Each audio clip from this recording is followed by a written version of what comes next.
Diálogo directo.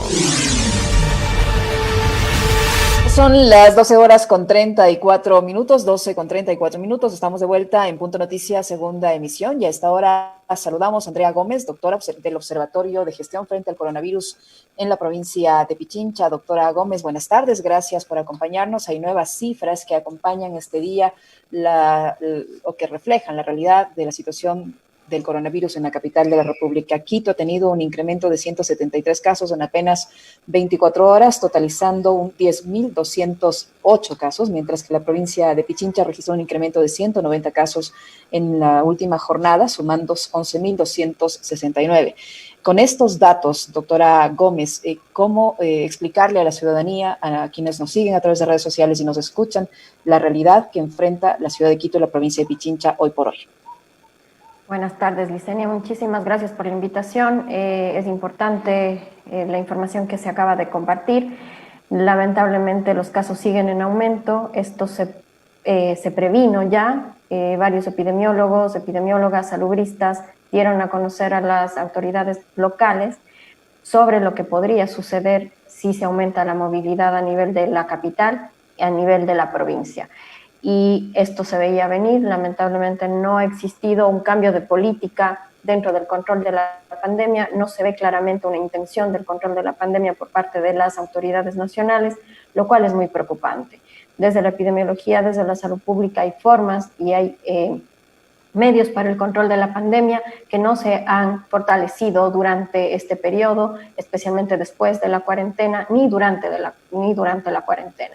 No ha existido campañas masivas de prevención, no se ha dado las herramientas necesarias para que la población disminuya la probabilidad de un contagio y es lo que vemos el día de hoy. Hablamos de una corresponsabilidad siempre y cuando las dos partes la cumplan y en este caso las autoridades nacionales no han mostrado un cambio hacia un control de la pandemia. Ha existido unas fuertes acciones por parte de los gobiernos locales que además carecen y no carecen de estas habilidades porque no les pertenecen. Estas habilidades del control de la pandemia son exclusivas del Ministerio de Salud Pública, del COE nacional en este caso, por la crisis sanitaria que se encuentra el país, y sin embargo los gobiernos locales han hecho su esfuerzo para poder aportar a este control de la pandemia. Son esfuerzos que son valiosos, pero sin embargo si es que no hay un aporte fuerte con un poder mediático también por parte de las autoridades, todas estas acciones no aportan sí, pero no se ven visibles frente a este doble discurso que existe, porque por un lado tenemos a las autoridades locales haciendo un llamado a la disminución de la movilidad, haciendo un llamado para quedarnos en casa, si es que no puedo y salgo al trabajo, el cuidado, el uso de la mascarilla, etcétera. Pero por otro lado tenemos las autoridades nacionales que nos dicen vamos a abrir las playas, vamos a abrir los cines, no podemos disminuir las horas de bloqueo que existía durante el semáforo amarillo, que ahora se amplió con estos nuevos cambios, lo cual, claro, envía este doble mensaje a la ciudadanía. Y la ciudadanía, por otra parte, también tiene necesidades y unas herramientas socioeconómicas que puedan ayudar a que la ciudadanía pueda disminuir su movilidad, pueda disminuir una probabilidad de contagio. No se puede contener esta pandemia. Ha ido avanzando, está avanzando y se observa cómo los casos han ido aumentando. Y estos casos han ido aumentando y se refleja que aumentan también los casos graves, aumenta la necesidad de camas hospitalarias y por lo tanto aumenta las necesidades de cuidados intensivos. Entonces es muy grave la situación que está pasando toda la provincia, que está pasando la capital, especialmente porque los hospitales de referencia están en su máxima capacidad. Entonces, ¿cuál es la situación del sistema hospitalario este día jueves 16 de julio, doctora Gómez, de lo que usted conoce? ¿Hay camas en cuidados intensivos? ¿Hay camas para hospitalización? ¿Hay camas para cuidados intermedios? Lamentablemente, cuidados intensivos está ya en su máxima capacidad. Muchos han sido referidos a otras provincias, por lo tanto es lo más grave. En el caso de camas hospitalarias también están sobre el 75%, lo cual también llama a la preocupación, ¿no? ¿Por qué? Porque nos está cortando la cadena de transmisión. Es decir, para cortar la cadena de transmisión yo tengo que ir a la causa, y la causa en este caso es el aumento de contagios porque hay casos activos que se están movilizando. Entonces, lo primero que tengo que hacer yo es diagnosticar, saber quiénes son los portadores del virus con pruebas RT-PCR. Eso es lo primero. Después, plantear el aislamiento, aislar efectivamente a los casos, pero brindándoles las herramientas necesarias. Porque si una persona tiene que salir a trabajar o pierde su trabajo, no le estoy ayudando, no le estoy dando esas herramientas para que pueda quedarse en casa. Eso por un lado. Por otro lado, también hacer el seguimiento a todos los contactos de esta persona, hacer el cerco epidemiológico. Si es que no se hace todo esto, la cadena continúa, aumentan los casos y aumentan los casos graves.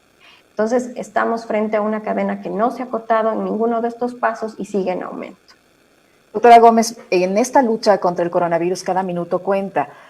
Sin embargo, el Comité de Operaciones de Emergencia Nacional recién espera dar mañana una respuesta a un pedido que lo hizo ayer el COE del Distrito Metropolitano de Quito, un poco ya forzado por las circunstancias, un pedido que ya lo habían anticipado varios alcaldes de la provincia de Pichincha, así como la prefecta Paola Pavón, para que se restrinjan un poco las medidas en la capital de la República y en la provincia en general para frenar esta ola de contagios que estamos experimentando. Sin embargo, el COE recién espera mañana tener una decisión, no obstante adelantado ya algunos anuncios en el sentido de que algunas de estas medidas que está solicitando el COE del Distrito Metropolitano pueden ser aplicadas o controladas por las autoridades locales, un poco para deslindarse de esta responsabilidad.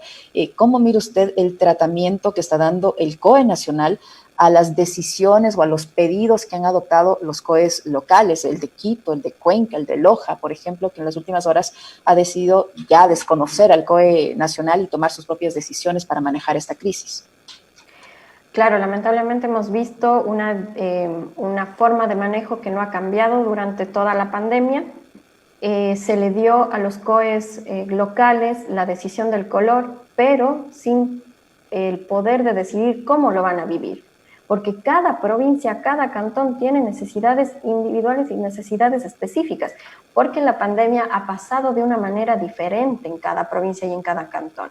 Y esas necesidades las conocen sus autoridades locales y sus ciudadanos, quienes proponen incluso medidas mínimas como aumentar el tiempo de horario del toque de queda, disminuir el consumo de alcohol o incluso colocar ya restricciones mucho más fuertes, porque las personas se están movilizando. Entonces son medidas mínimas que yo esperaba que el COE dé paso, pero si es que siguen y continúan así y continúa el aumento de casos, es posible que en un momento se vean necesitados en la necesidad de volver al semáforo rojo, pero ya no desde una mirada, desde criterios epidemiológicos, sino desde una necesidad por la gravedad. Porque la pandemia, la forma en la que se ha mostrado en todo el mundo. Ecuador no es una excepción. Y también hemos visto cómo la dinámica se ha ido presentando de la misma forma. Han existido modelos en base a varios criterios, específicamente el del Imperial College, que se ha basado en las defunciones registradas por el registro civil, que han mostrado que probablemente nosotros, todo el país, muestre una nueva curva elevada para finales del mes de agosto. Pero sin embargo, cada provincia tiene una realidad diferente. Lo que está viviendo Pichincha ya es una curva que se ha elevado hace un mes, que ha seguido creciendo lentamente, pero que en las últimas semanas se ha visto como este crecimiento ha sido mucho más alto, mucho más rápido, lo que aumenta la necesidad de hospitalización. Entonces, a mí me llama la atención cómo el COE nacional no ha aceptado incluso medidas mínimas, porque no están solicitando un cambio rojo, no están solicitando volver a un confinamiento total, sino medidas mínimas para prevenir, que es lo más importante en el control de una pandemia. Doctora Gómez, ¿cómo está ahora el manejo de la información que proporciona el Ministerio de Salud? Hay reportes generales, hay información que no está actualizada, incluso información que se está tratando hasta de omitir. Si usted se fija y uno quiere acceder a la información, hay cosas que antes publicaban y ahora no lo hacen, y en base a esas cifras se toman decisiones. Ustedes como epidemiólogos, como expertos, como los que conocen de este tema, ¿cómo miran este manejo que se da a la información por parte del Ministerio de Salud? Bueno, lamentablemente este manejo lo hemos visto desde el inicio de la pandemia, no hay una información transparente. ¿Qué significa esto? Que hayan las bases de datos sin datos sensibles, es decir, sin nombre, sin cédula, que uno puede identificar a la persona, pero estos datos se publican alrededor del mundo. ¿Para qué? Para que universidades, la academia, científicos, científicas puedan acceder y además poder dar información a los COEs locales que en este caso han tenido que tomar la responsabilidad de este color de semáforo que puede vivir cada una de las provincias y cantones. Lamentablemente esta información ya desde el inicio era reducida y lo poco que había se ha ido reduciendo aún más. Por ejemplo, la última fecha que publicaban los boletines por provincia fue el 29 de junio y el tablero que informaba por provincia, por cantón, que al menos nos daba una información mucho más localizada, no se ha actualizado desde el 11 de julio. Entonces, no, perdón, desde el 11 de junio. Entonces, llevamos ya mucho tiempo sin información actualizada, sin información local pública. Porque ¿qué ha pasado?